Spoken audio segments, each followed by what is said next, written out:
First, we got to clear the noise, open our minds. All right.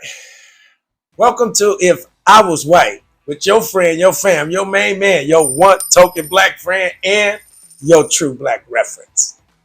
I'm your host, Grateful F Love, where when shit gets sticky, we get the alcohol and pour it out raw. Let's get into it.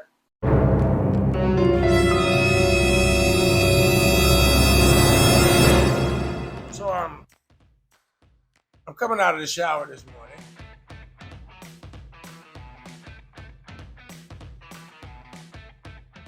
I'm 50 years old, y'all, so I'm still fighting for my glamour. And the news was on. And what I saw was what looked to me like small groups of rebels, like what you see in other countries where they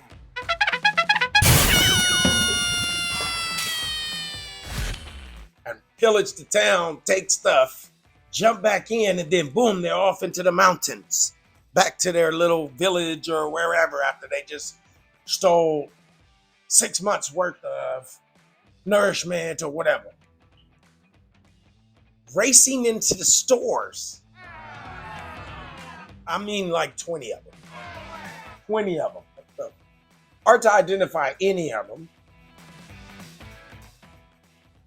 Walked in several different times, pretended to be shopping. And then, like a Tom Cruise movie, where everybody's watches were synchronized. And then they grabbed the whole rack of whatever they had and all raced out the store. And then I understand how dangerous it can be.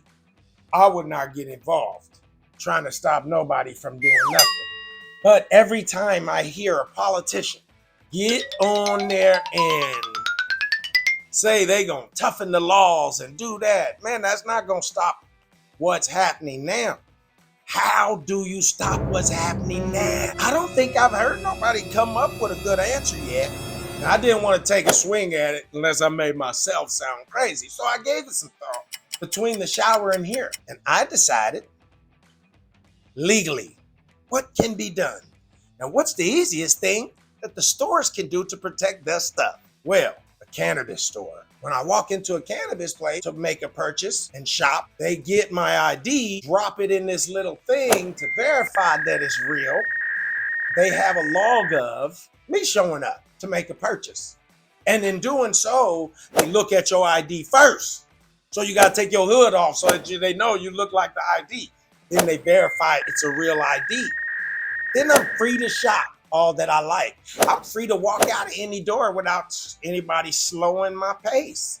But the patrons that are in the business can shop safe without fear of unidentified. Yeah, sure, you can take whatever you want. And then, but now we know who you are and where to find you. So do you really want to do that? Do you really want to go to prison? You're only doing it because you can get away with it. Doesn't make it right. Jason Aldean, that's a hell of a song. I like it. But if I was white, that's what I would do at my store. One more thing. Try not to forget to touch the subscribe button. Hit it, like, follow.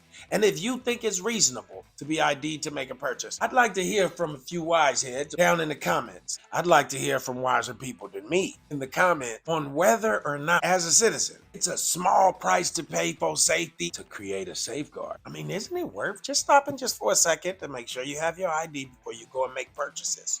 Small price to pay to remedy a situation like what we got on our hands, think not? 30, 40 people could walk into any establishment. Who's to say next 20 people won't walk into a bank? Then what? At some point we gotta get. You can't identify any of these people. And they're not really thinking about situations that could occur in the process of this rock. Somebody tried to stop them, or someone's phone went off, or somebody didn't want to cooperate and give up their stuff. Now what? All 20 of y'all gonna stomp this person to death? Don't know, but something needs to be done about it. I think that's a small price to pay for a consumer. If you want to be out and about, to go into a store, have your ID. That way you know you in a safe environment. Or you could just shop online. Let me know what y'all think about it. I want the pros and cons. Share it with me, wiser heads than me. Teach me something. Again, like, subscribe, follow, support me so we can stay doing this thing here and getting to the bottom of it. Till next time. Thanks for tuning in to another episode of If I Was White. It's your boy, it's your fam, it's your one token black friend. And, man, y'all just be good to each other and see no color, man. Love me like you love your brother. Till next time, stay black.